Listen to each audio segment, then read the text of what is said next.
আলহামদুলিল্লাহ, আল্লাহর অশেষ শুকরিয়া। ফজরের নামাজ জামাতে আদায় করার পর আল্লাহ তাআলা হাদিস পড়ার মতো সুযোগ করে দিচ্ছেন। আল্লাহর কাছে অশেষ শুকরিয়া। এখন ফাজাইলের নামাজ হইতে একটা হাদিস পড়া হচ্ছে। ইনশাল্লাহ আমরা মনোযোগ সহকারে শুনব এবং তা অনুযায়ী আমল করার চেষ্টা করব। হুজুর সাল্লাল্লাহু আলাইহিসসাল্লাম এরশাদ ফরমাইয়াছেন, নামাজ সারিয়া দেওয়া মানুষকে কুফরের সহিত মিলাইয়া দেয়। অন্যত্র এরশাদ হইয়াছে যে, বান্দা এবং কুফরকে মিলানোর বস্তু একমাত্র নামাজ সারিয়া দেওয়া।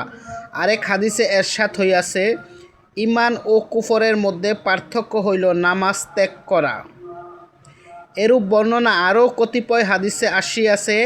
এক হাদিসে বর্ণিত হইয়াছে, আকাশ মেঘাচ্ছন্ন থাকিলে জলদি নামাজ পড়িয়া লও, কেননা নামাজ ত্যাগ করিলে মানুষ কাফের হইয়া যায়। আল্লাহ তাআলা আমাদেরকে উক্ত হাদিসের উপর আমল করার তৌফিক দান করুক। নামাজ হলো ইমানদার এবং কাফেরের মধ্যে পার্থক্য। নামাজ ত্যাগ করলে মানুষ কাফের হয়ে যায়। হাদিসের এই বর্ণনায় এরকম আসছে, তাই আমরা চেষ্টা করব 5 ওয়াক্ত নামাজ পড়ার। আল্লাহ আমাদের তৌফিক দান করুক, আমিন।